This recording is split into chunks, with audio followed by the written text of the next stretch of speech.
the Platform Sutra of the Sixth Patriarch. Number 9, Proclamations. On the 15th day of the first month of the first year of the Shenlong or Divine Dragon period, 705, Empress Wu, Ziqian, and Emperor Chongzong issued a proclamation that said, "We have invited the two masters, Shen Sui and Lao An, to the palace to receive our offerings, with the suggestion that the occasion of 10,000 possibilities always reaches its ultimate in the single vehicle." The two masters demurred, saying, "In the south there is Chan Master Huineng, who has intimately received the robe and dharma from Great Master Heng Zhen.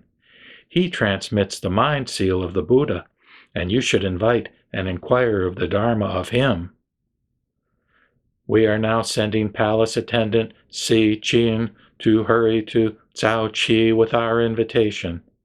We wish the master, in his compassionate consideration, to ascend quickly to the capital. The master memorialized to the throne, excusing himself on account of illness and saying, "I wish to live out my life in the forests." Si Qin said, "The virtuous Chan monks of the capital all say, if you wish to understand the way, you must sit in meditation and cultivate samadhi. It has never happened that anyone attained emancipation without relying on meditation. I wonder what is the dharma that you teach?" The master said, "One is enlightened to the way through the mind. How could it depend on sitting?" A sutra says, to say that the Tathagata sits or lies down is to practice a false path. Why? Because he is without coming and without going. To be without birth and without extinction is the pure meditation of the Tathagata. For the dharmas to be quiescent is the Tathagata's pure sitting. Ultimately, there is no realization, so how could it possibly depend on sitting? Si Qin said, "When your disciple returns to the capital, my imperial masters will certainly ask me about you.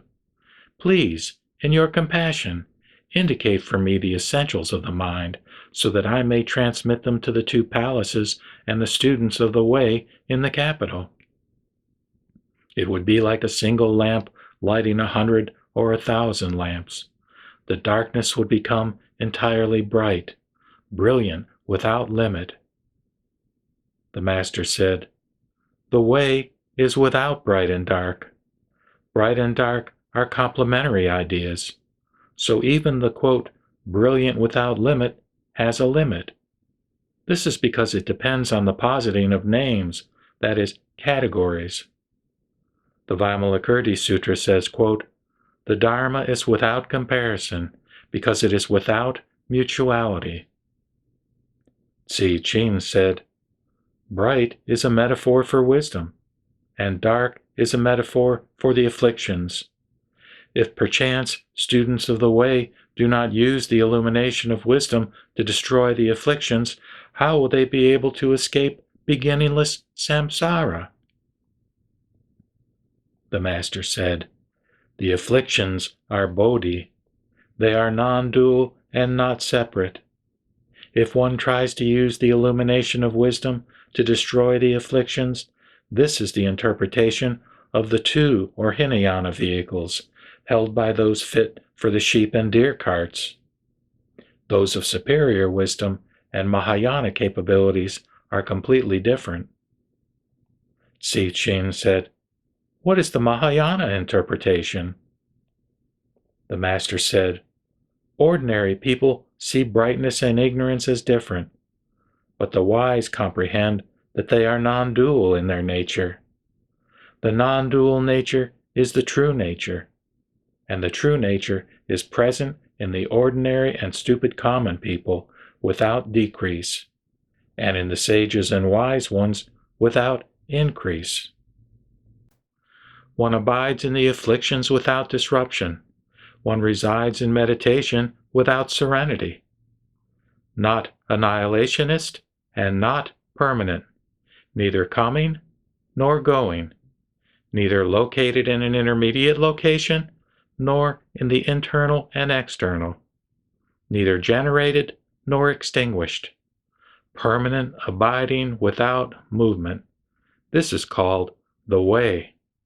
Tzu Chin said, "How does your teaching of neither generation nor extinction differ from the heretical paths?" The Master said, "When those of the heretical paths preach neither generation nor extinction, they have extinction put a halt to generation, and generation reveal extinction. Their extinction seems like non-extinction, and their generation is explained by non-generation. Our explanation of neither generation nor extinction is that fundamentally there is no generation, and now there is no extinction. Therefore, it is different from the heretical paths. If you want to understand the essentials of the mind, you should simply not think about all the different types of good and evil. You will then naturally attain entry into the pure essence of the mind, which is peaceful and always serene, with wondrous functions as numerous as the sands of the Ganges River." When Tzu Chin heard this teaching, he experienced a sudden expansive great enlightenment. After doing his obeisance, he returned to the palace and submitted a memorial relating the Master's words.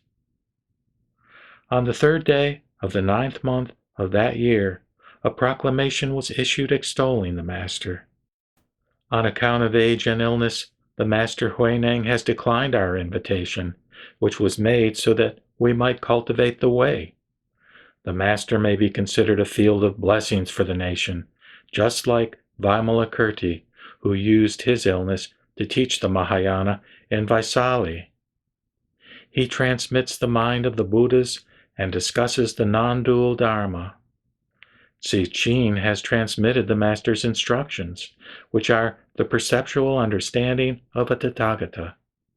We have accumulated an overabundance of auspicious good, and have planted good roots in the past. Thus have we encountered the Master's appearance in the world and the teaching of the superior vehicle of sudden enlightenment. Our gratitude to the Master's good favor toward us is never-ending. Along with this were donations of a vestment of valuable Korean material and a bowl made of crystal. An edict declared that the governor of Shao Chao should renovate the monastery, and the Master's former residence was allowed to become Kyoen-su, or Monastery of the Nation's Gratitude.